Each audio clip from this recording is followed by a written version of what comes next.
Good morning everyone, welcome to civil services study practice set number ये 158 है। UP PSC PCS current test series चल रही है। Practice करेंगे इस पे हम जीएस और करंट अफेयर्स के प्रश्नों पर। तो चलिए स्टार्ट करते हैं। इन सभी टेस्ट का फुल टेस्ट सीरीज प्राप्त कर सकते हो डिस्क्रिप्शन बॉक्स में नंबर है, उस पर कॉल या व्हाट्सअप करके।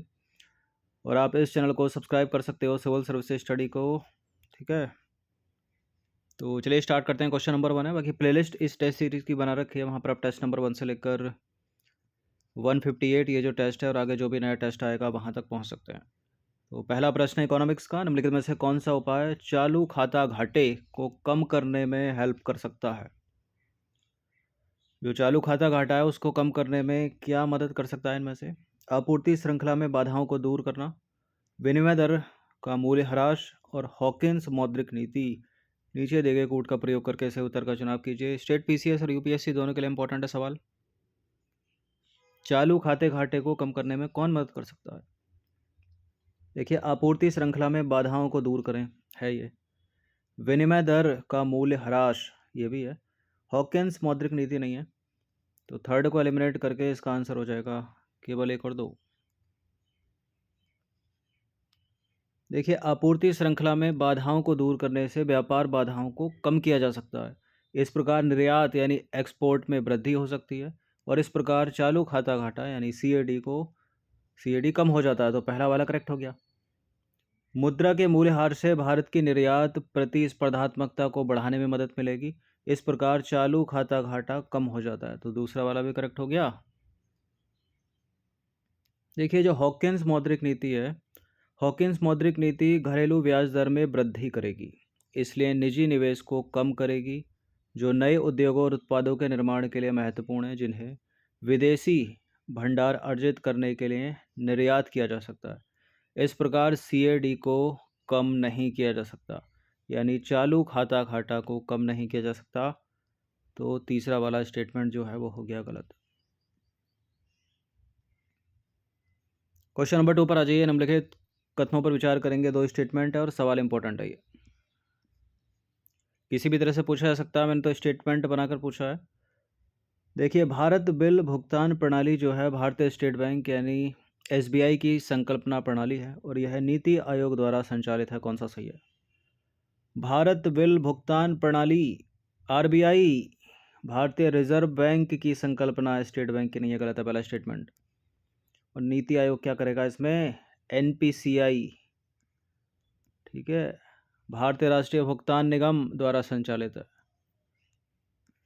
ठीक है, जितने भी आप नेट बैंकिंग करते हो, यूपीआई वॉलेट, मोबाइल वॉलेट, ठीक है, ये सब एनपीसीआई द्वारा संचालित है। कोई भी इसमें सही नहीं है, डी है इसका आंसर। तो भारत बिल भुगतान प्रणाली जो है भारतीय रिजर्व बैंक यानी आरबीआई की संकल्पना प्रणाली है, जो भारतीय राष्ट्रीय भुगतान निगम यानी NPCI national payments corporation of India द्वारा संचालित है। और भारत बिल पे में भुगतान कई तरीकों से किया जा सकता है, जैसे कि इंटरनेट बैंकिंग के द्वारा, मोबाइल बैंकिंग के द्वारा, मोबाइल वॉलेट के द्वारा, एटीएम के द्वारा, बैंक शाखाओं में जाकर, कियोस्क, ठीक है।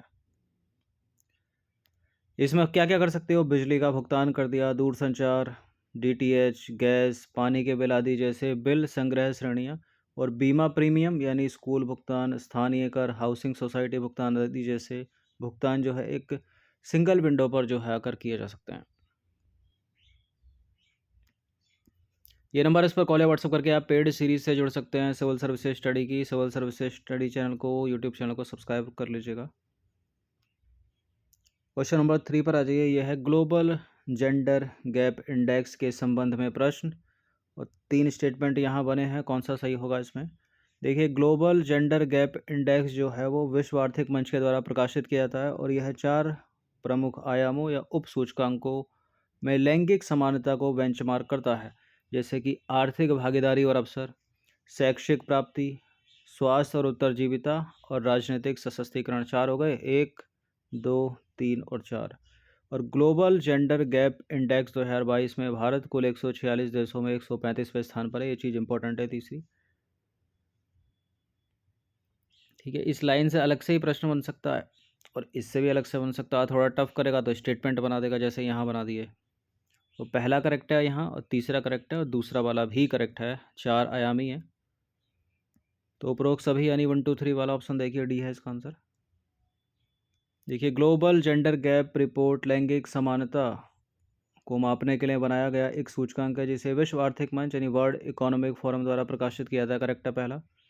करेक्ट है दूसरा, क्योंकि ग्लोबल जेंडर गैप इंडेक्स 4 प्रमुख आयामों यानी आर्थिक भागीदारी और अवसर, शैक्षिक प्राप्ति, स्वास्थ्य और उत्तरजीविता, राजनीतिक सशक्तिकरण में लैंगिक समानता को बेंचमार्क करता है। और ग्लोबल जेंडर गैप इंडेक्स 2022 में भारत कुल 146 देशों में 135वें स्थान पर है। तो करेक्ट है तीसरा वाला भी। क्वेश्चन नंबर 4 पर आ जाइए। आर्टन कैपिटल है ये। आर्टन कैपिटल के द्वारा प्रकाशित 2022 में वर्ल्ड स्ट्रॉन्गेस्ट पासपोर्ट की सूची में सबसे स्ट्रॉन्ग पासपोर्ट किस देश का है इनमें से, बताइए। आर्टन कैपिटल द्वारा प्रकाशित वर्ल्ड स्ट्रॉन्गेस्ट पासपोर्ट की सूची 2022 में सबसे स्ट्रॉन्गेस्ट पासपोर्ट है किसका? संयुक्त अरब अमीरात का, यानी यूएई। देखिए, हाल ही में आर्टन कैपिटल ने वर्ल्ड स्ट्रॉन्गेस्ट पासपोर्ट 2022 की सूची जारी की है जिसमें संयुक्त अरब अमीरात यानी यूएई पहले स्थान पर है। और इस सूची में भारत की रैंकिंग है 87वीं, जबकि सोमालिया के साथ पाकिस्तान है 94वें स्थान पर। पासपोर्ट रैंकिंग से पता क्या चलता है? पासपोर्ट रैंकिंग से पता चलता है कि किसी देश का नागरिक कितने देशों में बिना वीज़ा के प्रवेश पा सकता है। आर्टन कैपिटल का पासपोर्ट इंडेक्स वास्तविक समय में अपनी रैंकिंग को जो है अपडेट करता है और इस पर नई वीज़ा छूट और परिवर्तन जो है लागू होते हैं, यानी टाइम टू टाइम अपडेटेड है ये आर्टन कैपिटल। क्वेश्चन नंबर 5 पर आ जाइए। निम्नलिखित में से किसमें भारत का पहला गोल्ड एटीएम खोला है? ठीक है, और जो कैश एटीएम होते हैं उसी के जैसे ही है ये, बिल्कुल आम वैसे ही काम करता है। भारत का पहला गोल्ड एटीएम हैदराबाद में खोला गया है ये, तेलंगाना की राजधानी। देखिए, हाल ही में तेलंगाना की राजधानी हैदराबाद में भारत का पहला गोल्ड एटीएम लॉन्च हुआ है और हैदराबाद की कंपनी है गोल्ड सिक्का। गोल्ड सिक्का प्राइवेट लिमिटेड ने इस एटीएम में ओपन क्यूब तकनीक का प्रयोग किया है और इस एटीएम के माध्यम से ग्राहक अपने डेबिट कार्ड या क्रेडिट कार्ड का उपयोग करके 0.5 ग्राम से लेकर 100 ग्राम तक के सोने के सिक्के जो है खरीद सकता है। ठीक है, और यह एटीएम जो है बिल्कुल आम एटीएम यानी जो बैंक एटीएम होता है उसी के जैसे काम करता है। और इतना ही नहीं, इस एटीएम पर सोने की जो कीमत होती है वो लाइव अपडेट होती रहती हैं ताकि किसी तरह की कोई भी धोखाधड़ी ना हो सके। और इसकी सेवा भी 24 आवर 7 उपलब्ध रहती है। इकोनॉमिक्स का प्रश्न ये भी क्वेश्चन नंबर 6 है। करेंसी स्वैप समझौता के संदर्भ में निम्नलिखित कथनों में से कौन सा कथन सत्य है? ठीक है, करंट से रिलेट करता हुआ। करेंसी स्वैप एग्रीमेंट में दो देशों द्वारा एक दूसरे को दी जाने वाली ब्याज दर बिल्कुल फिक्स्ड होती है। ठीक है, बिल्कुल फिक्स्ड। और हाल ही में आरबीआई ने सार्क देशों के लिए मुद्रा विनिमय सुविधा के तहत मालदीव मौद्रिक प्राधिकरण के साथ एक ऐसा ही समझौता किया है। अगर मालदीव के साथ नहीं किया होगा तो गलत हो जाएगा दूसरा स्टेटमेंट, और फिक्स नहीं होगी तो गलत हो जाएगा पहला स्टेटमेंट। तो फिक्स नहीं होती है, फिक्स और फ्लोटिंग दोनों होती है। ठीक है, फिक्स भी होती है और चलायमान भी होती है, तो गलत है पहला स्टेटमेंट। मालदीव के साथ है तो दूसरा वाला सही है, ये केवल 2 करेक्ट हो जाएगा यहाँ पर। देखिए, करेंसी स्वैप का शाब्दिक अर्थ क्या होता है? मुद्रा की अदला बदली। और इस तरह के समझौते में दो देश, कंपनियों अथवा दो व्यक्ति आपस में अपने देश की मुद्रा की अदला बदली कर लेते हैं ताकि अपनी अपनी वित्तीय जरूरतों को बिना किसी वित्तीय नुकसान के पूरा किया जा सके। करेंसी स्वैप एग्रीमेंट में दो देशों द्वारा एक दूसरे को दी जाने वाली ब्याज दर फिक्स्ड या फ्लोटिंग दोनों प्रकार की हो सकती है।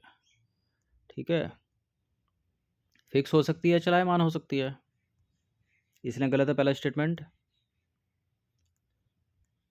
इसलिए गलत है, पहले स्टेटमेंट था ना, कथन एक गलत है, दो तो सही है। देखिए, अभी हाल ही में भारतीय रिजर्व बैंक ने यानी आरबीआई ने सार्क देशों के लिए मुद्रा विनिमय सुविधा के तहत मालदीव मौद्रिक प्राधिकरण के साथ मुद्रा अदला बदली के एक समझौते पर हस्ताक्षर किए हैं। और इस समझौते से मालदीव मौद्रिक प्राधिकरण आरबीआई से अधिकतम $200 मिलियन तक की राशि किस्तों में निकाल सकता है। तो करेक्ट है दूसरा वाला स्टेटमेंट, पहला वाला है गलत। क्वेश्चन नंबर 7 पर आ जाइए। वर्ष 2022 के लिए विश्व मानवाधिकार दिवस की थीम क्या है? क्या है? सभी के लिए प्रतिष्ठा, स्वतंत्रता और न्याय।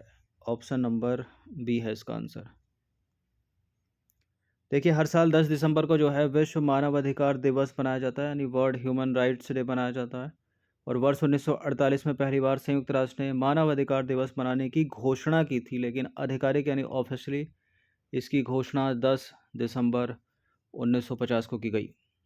तो हर साल 10 दिसंबर को मनाया जाता है ये। मानव अधिकार की बात करें यानी ह्यूमन के राइट, मानव के अधिकार मूलभूत अधिकार होते हैं जो बिना किसी भेदभाव के दुनिया के हर मनुष्य को जन्म से ही प्राप्त होते हैं। और मानव अधिकार दिवस को मनाने का जो मुख्य उद्देश्य है वो क्या है? लोगों को उनके अधिकारों के प्रति जागरूक करना। और इस वर्ष यानी 2022 के लिए विश्व मानव अधिकार दिवस की थीम क्या है? सभी के लिए प्रतिष्ठा, स्वतंत्रता और न्याय, यानी dignity, liberty and justice for all. Question number 8 पर आ जाइए। निम्नलिखित शब्दों में से किसे वर्ष 2022 का Oxford word of the year चुना गया है? 2022 का Oxford word of the year कौन सा है इसमें? Space walk, hashtag, goblin mode या मेटावर्स? देखिए, ग्लोब इन मोड है 2022 का Oxford word of the year. Option number C है इसका आंसर। तो वर्ष 2022 के लिए Oxford word of the year के रूप में स्लैग शब्द ग्लोब इन मोड को चुना गया है। और इतिहास में पहली बार ये पहला अवसर है जब वर्ड ऑफ द ईयर को पब्लिक वोट के माध्यम से चुना गया। ठीक है, पब्लिक वोटिंग हुई है, उसी के माध्यम से चुना गया है ग्लोब इन मोड को। और इस वर्ड को 3,18,956 मत प्राप्त हुए, जो कुल मतदान का कितना प्रतिशत था? 93% था। ग्लोब इन मोड शब्द का प्रयोग जो है अक्सर एक प्रकार के व्यवहार का वर्णन करने हेतु किया जाता है और आमतौर पर जो सामाजिक मानदंडों और अपेक्षाओं को अस्वीकार करता है उसके लिए इस शब्द का प्रयोग किया जाता है। ठीक है, और अमेरिकी भाषाविद हुए एक वेन जिमर के अनुसार ग्लोब इन मोड वास्तव में समय तथा युग चेतना को दर्शाता है तथा यह निश्चित रूप से वर्ष 2022 की अभिव्यक्ति को साकार करता है। क्वेश्चन नंबर 9 पर आ जाइए। भारत ने अंतर्राष्ट्रीय समुद्री संगठन की रणनीतिक योजना में डिजिटलीकरण को शामिल करने के किस देश के प्रस्ताव का समर्थन किया? किस देश ने बोला ऐसा भारत को कि डिजिटलीकरण को शामिल कर लो अंतर्राष्ट्रीय समुद्री संगठन में? संयुक्त अरब अमीरात इसका आंसर है। Option number C. तो भारत ने अंतर्राष्ट्रीय समुद्री संगठन की अगली रणनीतिक योजना में डिजिटलीकरण के तत्व को शामिल करने के संयुक्त अरब अमीरात के प्रस्ताव का समर्थन किया। और संयुक्त अरब अमीरात यानी यूएई ने समुद्री उद्योग में आने वाली नियामक बाधाओं को दूर करने में सहायता हेतु डिजिटलीकरण पहल के एक हिस्से के रूप में समुद्री एकल खिड़की प्रणाली को अपनाने का प्रस्ताव दिया है। तो यूएई है इसका आंसर। अब चलेंगे हम क्वेश्चन नंबर 10 पर। अपनी मानसिक स्वास्थ्य और सामाजिक देखभाल नीति शुरू करने वाला भारत का पहला पूर्वोत्तर राज्य है। कौन है वो पहला नॉर्थ ईस्ट का राज्य जिसने मानसिक स्वास्थ्य और सामाजिक देखभाल नीति शुरू की है? ये है मेघालय। ठीक है, ऑप्शन नंबर बी है इसका आंसर। देखिए, मेघालय मानसिक स्वास्थ्य और सामाजिक देखभाल नीति शुरू करने वाला पूर्वोत्तर का पहला राज्य और भारत का तीसरा राज्य बन गया है। ठीक है, यानी 2 ही हैं पूरे भारत में, इससे पहले तीसरा ये है और मेघालय का उत्तर पूर्व का पहला। और इस नीति का दृष्टिकोण समग्र मानसिक स्वास्थ्य और कल्याण को बढ़ावा देना तथा उचित पहुंच और देखभाल के मार्ग को सुविधाजनक बनाना है। तो 10 ही प्रश्न ऐड किए गए थे, इनकी प्रैक्टिस जो है 1 से 2 बार कर लीजिएगा। इन सभी टेस्ट का पीडीएफ भी प्राप्त कर सकते हो। देखिए, पीडीएफ पेड ग्रुप में पेड ही कर रखा है क्योंकि एक पीडीएफ में 100 प्रश्न है। ठीक है, और जो सीरीज़ है वो भी पीडीएफ फॉर्मेट में ही है कंप्लीट सॉल्यूशन के साथ। तो डिस्क्रिप्शन बॉक्स में नंबर है, उस पर कॉल या व्हाट्सअप करके आप प्राप्त कर सकते हैं। बाकी हर दिन प्रैक्टिस करते रहिएगा।